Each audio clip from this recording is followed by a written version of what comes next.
Now let's talk about seeing like an artist. Humans are trained to make sense of the world around us. We view situations from our filters. We call upon our memory and our past experiences. When I talk about viewing life through filters, let me give you a few examples.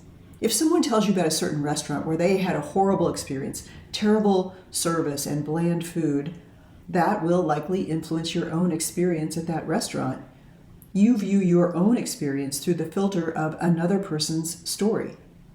If you hear a secondhand rumor or even a distortion of facts from the internet, you may form an opinion. That opinion is a filter. Our selfie culture has given rise to beauty filters that are photo editing tools that use artificial intelligence and computer vision to detect facial features and change them.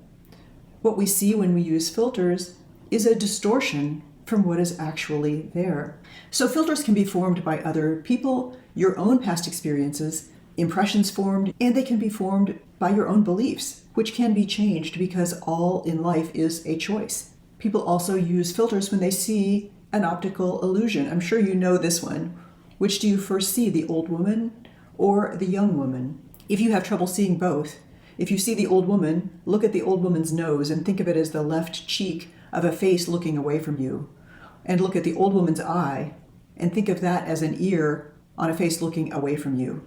Now you should be able to go back and forth and see the young girl and the old woman. They are both trapped in this famous optical illusion that first appeared in an 1888 German postcard and was later adapted by British cartoonist William Ely Hill, who published it in a humor magazine in 1915 with the title My Wife and My Mother-in-Law. The person you see first could be affected by your filters, even by how old you are. Now look at this particular object. It's one that you can easily identify. Identifying and naming uses our filters. When we can identify things, it satisfies our desire to make sense of our surroundings. When we observe something we haven't seen before, that we can't identify, we look at that thing in an entirely different way. We notice its texture, its shape, its color and size, like a child curiously observing something for the very first time. Seeing like a child observing something for the first time is seeing like an artist.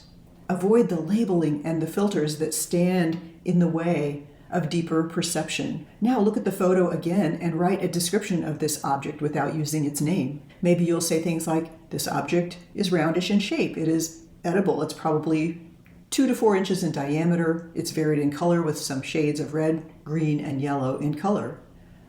If you could taste this object, you would have even more descriptions. If you were a visual artist in design school, you would be taught to see like an artist. For example, deeply notice the color variations. You might learn to squint or to frame the object in order to see it in new ways, to see if you can isolate one color from the surrounding colors, or see if you can identify a slightly different shape that makes one of the objects unique, or see it in a way that minimizes detail and helps simplify. So you could see, for example, a forest instead of individual trees. You would be taught to look for shapes, angles, lines, curves, roundish shapes, triangular shapes, longer shapes, horizontal blocks, pointy shapes. All of those shapes are dynamic forces. You would notice which way your eye is drawn to look in the composition and the juxtaposition of curves, lines, angles, and shapes.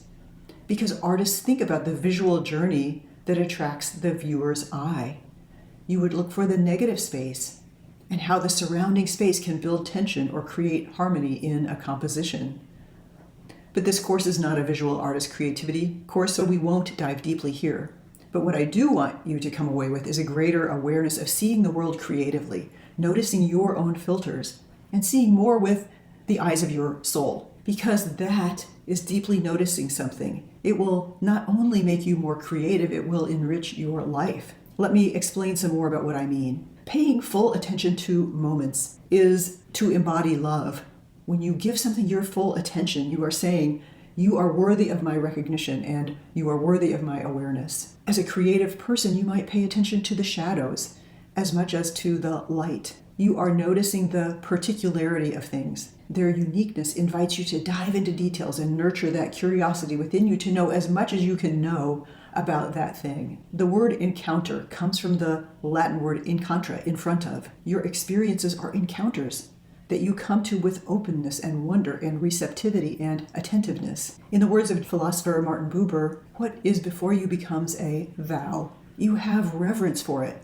You seek intimacy with it. And in this way, your unique noticing skills are like a love letter to what you are observing. In the book Deep Creativity, 7 Ways to Spark Your Creative Spirit, the 3 authors talk about the term animus mundi, which refers to the soul of the world. The notion is that everything in the world is ensouled, and all of the things we notice and observe with our own unique brand of creativity deserve and ask for our love and attention. Those 3 authors ask us to recognize the sense of soul or aliveness within the simplest of daily things. To notice with all of your senses what makes it unique, what makes it particular.